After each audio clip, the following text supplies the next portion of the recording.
Lights. अच्छा अब जरा सुनना है आपने। एक मैं पहले संजीदा बात से शुरू करना चाहता हूं। इस वक्त हमारे जो खास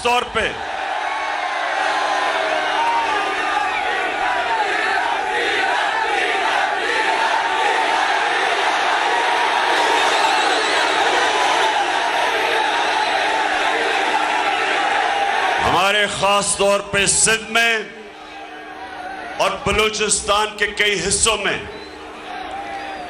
ऐसे हमारे पाकिस्तानी हैं जो बहुत मुश्किलों का सामना कर रहे हैं। और खास तौर पे मुझे खौफ है कि सिंध जिधर पानी खड़ा हो गया उधर लोगों की फसलें तबाह हुई, मकई तबाह हुई, चावल तबाह हुआ।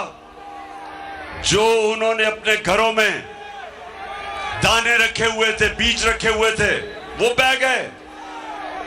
और खौफ यह है कि क्योंकि पानी खड़ा है तो वो गंदम की फसल भी नहीं लगा सकेंगे।